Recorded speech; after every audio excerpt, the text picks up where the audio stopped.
Assalamualaikum warahmatullahi wabarakatuh. Perkenalkan, kami dari kelompok 7 PT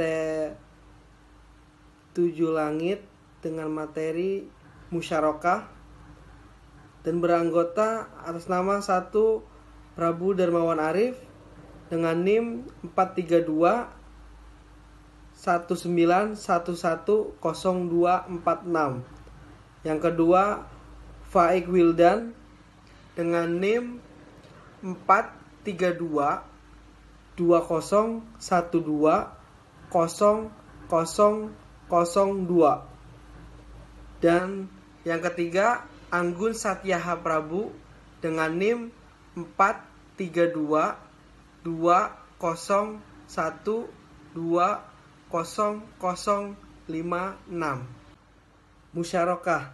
Musyarakah ini adalah akad kerjasama antara 2 orang atau lebih untuk kegiatan usaha tertentu, di mana masing-masing memberikan kontribusi dana dengan ketentuan. Nah, untuk dapat keuntungannya dibagi sesuai kesepakatannya, dan untuk risiko dibagi per porsi kontribusi dananya. Ruang lingkup musyarakah yang pertama adalah entitas yang melakukan akad musyarakah, dan yang kedua tidak mencakup pengaturan perlakuan akuntansi atas obligasi syariah atau sukuk yang menggunakan akad musyarakah. Dasar hukum musyarakah. Musyarakah merupakan akad yang diperbolehkan berdasarkan Al-Quran, Sunnah, dan ijma ulama. Musyarakah dalam Al-Quran disebutkan dalam surat Sa'ad ayat 24, yaitu dari sesungguhnya kebanyakan dari orang-orang yang berserikat itu sebagian mereka berbuat zolim kepada sebagian yang lain, kecuali orang-orang yang beriman dan mengerjakan amal yang soleh, dan amat sedikitlah mereka ini. Quran surat Sa'ad 24. Musyarakah dalam Al-Hadis seperti yang diriwayatkan Abu Daud dari Abu Hurairah, yaitu Nabi Muhammad SAW bersabda, sesungguhnya Allah Subhanahu wa Ta'ala berfirman, Aku adalah yang ketiga pada 2 yang bersekutu. Selama salah seorang dari keduanya tidak mengkhianati temannya, aku akan keluar dari persekutuan tersebut apabila salah seorang mengkhianatinya. Karakteristik dari musyarakah yang pertama, para mitra atau syarik bersama-sama menyediakan dana untuk mendanai suatu usaha tertentu dalam musyarakah, baik usaha yang sudah berjalan maupun yang baru. Selanjutnya, mitra dapat mengembalikan dana tersebut dan bagi hasil yang telah disepakati nisbahnya secara bertahap atau sekaligus kepada mitra lain. Dan yang ketiga, investasi musyarakah dapat berbentuk kas, setara kas, atau aset non-kas. Keuntungan usaha dibagi secara proporsional sesuai dengan dana yang disetorkan atau sesuai nisbah yang telah disepakati oleh para mitra. Nah, seterusnya, rugi dibebankan secara proporsional sesuai dengan dana yang disetorkan. Seterusnya, jika salah satu mitra memberikan kontribusi atau nilai lebih dari mitra lainnya, dapat memperoleh keuntungan lebih besar untuk dirinya. Porsi jumlah bagi hasil untuk para mitra ditentukan berdasarkan nisbah yang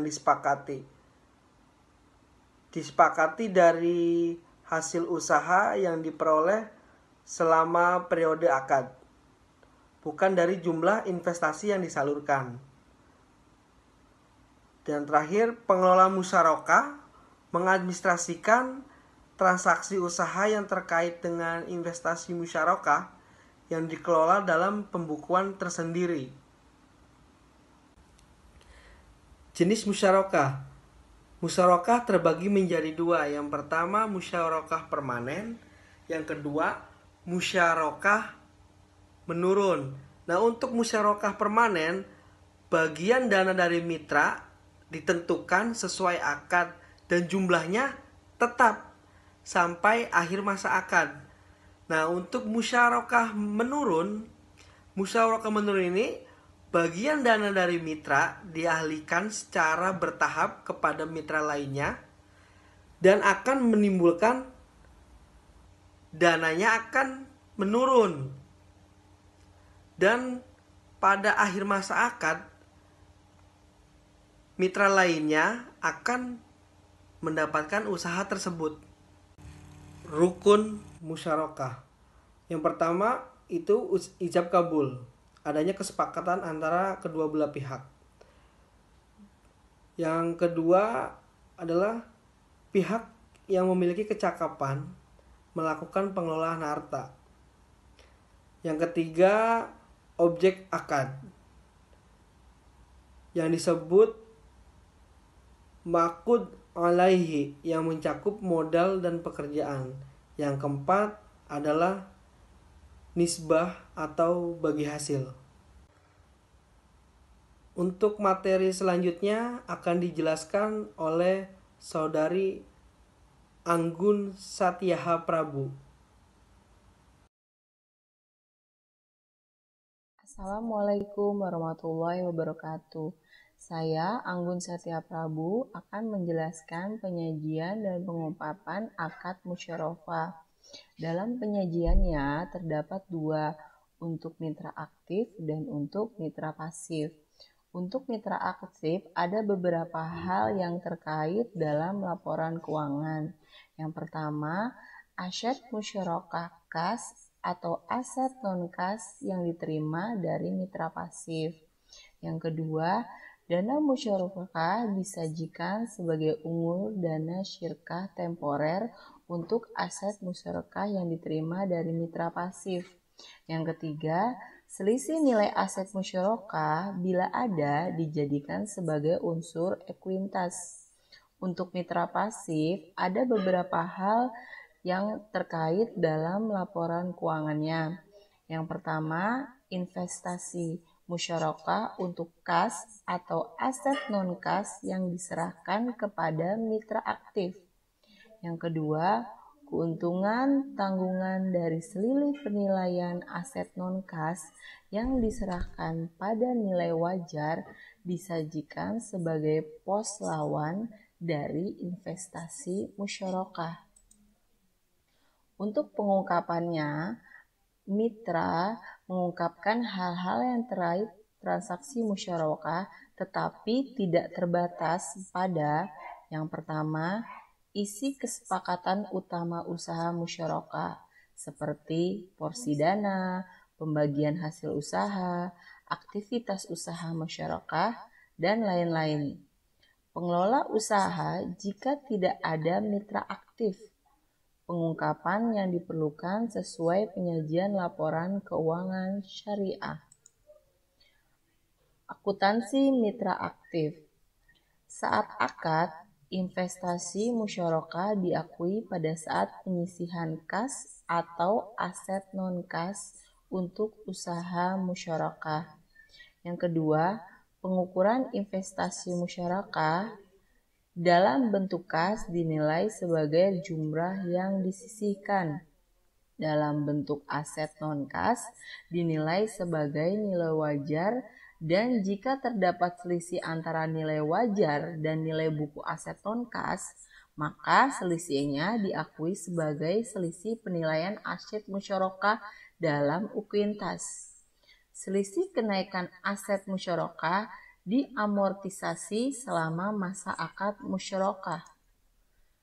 Aset tetap musyarakah yang dinilai sebesar nilai wajar yang disusutkan dengan jumlah penyusutan mencerminkan yang pertama, penyusutan yang dihitung dengan historical cost model ditambah dengan penyusutan atas kenaian nilai aset karena penilaian kembali saat penyisihan aset non-kas untuk usaha musyarakah.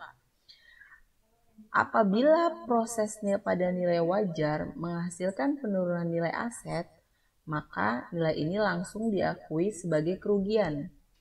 Biaya yang terjadi akibat akad musyarakah tidak dapat diakui sebagai investasi, kecuali ada persetujuan dari seluruh mitra musyarakah.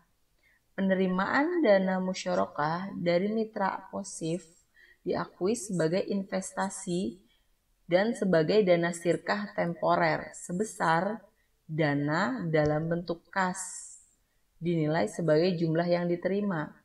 Dana dalam bentuk aset non-kas dinilai sebesar nilai wajar dan disusutkan selama masa akad apabila asetnya tidak akan dikembalikan kepada mitra pasif.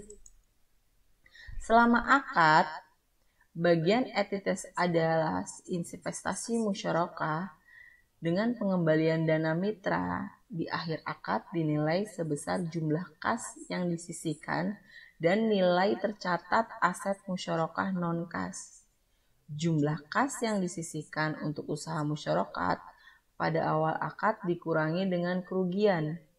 Dinilai tercatat aset musyarakah non-kas pada saat penyisihan untuk usaha musyarakah setelah dikurangi penyusutan dan kerugian. Bagian entitas atau investasi musyarakah menurun dinilai sebesar jumlah kas yang disisihkan untuk usaha musyarakah pada awal akad ditambah dengan jumlah dana syirkah temporer yang telah dikembalikan kepada mitra pasif dan dikurangi kerugian. Pada saat akhir akad, investasi musyarakah yang belum dibayarkan kepada mitra pasif diakui sebagai kewajiban. Akuntansi mitra pasif. Pada saat akad investasi musyarakah diakui pada saat pembayaran kas atau penyerahan aset non-kas kepada mitra aktif musyarakah. Pengukuran investasi musyarakah dalam bentuk kas dinilai sebesar jumlah yang dibayarkan.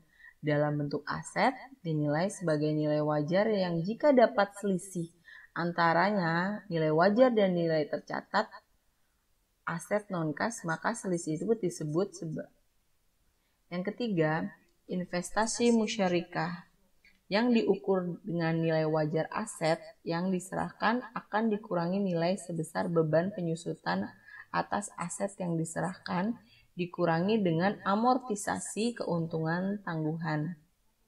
Biaya yang terjadi akibat akad musyarakah tidak dapat diakui sebagai bahan investasi musyarakah kecuali ada persetujuan dari seluruh mitra musyarakah. Selama akad, bagian entitas atas investasi musyarakah dengan pengembalian dana mitra di akhir akad dinilai sebesar jumlah kas yang dibayarkan untuk usaha musyarakah pada akal akad dikurangi dengan kerugian dan nilai tercatat aset musyarakah non-kas pada saat penyerahan untuk usaha musyarakah setelah dikurangi penyusutan dan kerugian. Bagian intensitas atas investasi musyarakah menurun dinilai sebagai jumlah kas yang dibayarkan untuk usaha musyarakah pada awal akad dikurangi dengan pengembalian mitra aktif dan kerugian. Pada saat akhir akad, investasi musyarakah yang belum dikembalikan oleh mitra aktif diakui sebagai piutang. Selamat sore. Nama saya Faik Wildan Husaini, mahasiswa jurusan S1 Akuntansi Universitas Mercu Buana.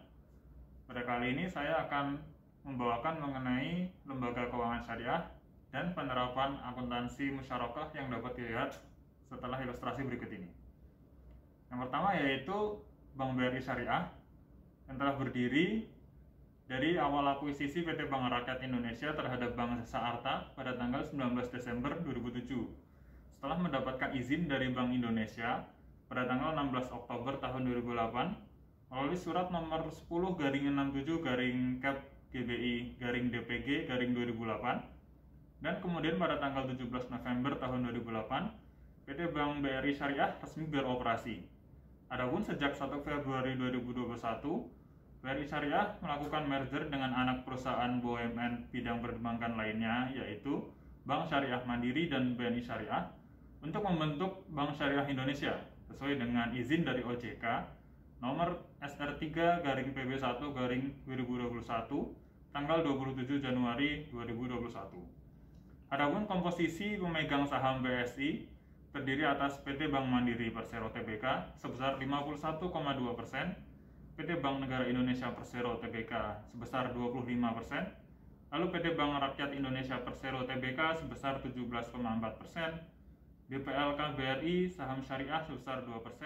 Lalu adapun laporan keuangan BRI Syariah tahun 2018, yaitu berisikan yang pertama laporan neraca, lalu laporan laba rugi dan komprehensif lain, laporan arus kas, laporan komitmen dan kontingensi, laporan rasio keuangan, laporan sumber dan penyaluran dana zakat, laporan sumber dan penggunaan dana kebijakan, laporan kualitas aset produktif dan informasi lainnya, laporan perhitungan kewajiban penyediaan modal minimum, laporan transaksi spot and forward, cadangan kerugian penurunan nilai dan penyisihan penghapusan aset, lalu laporan perubahan dana investasi terkait, dan laporan distribusi bagi hasil.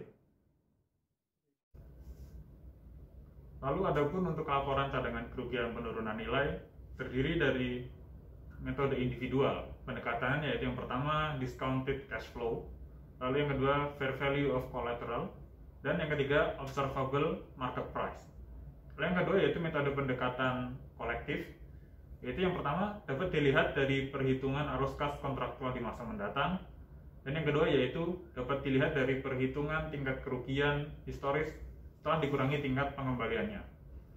Adapun untuk penyisihan penghapusan aset, yaitu yang pertama cadangan umum untuk aset produktif, lalu yang kedua bersifat cadangan khusus untuk aset produktif dan non produktif.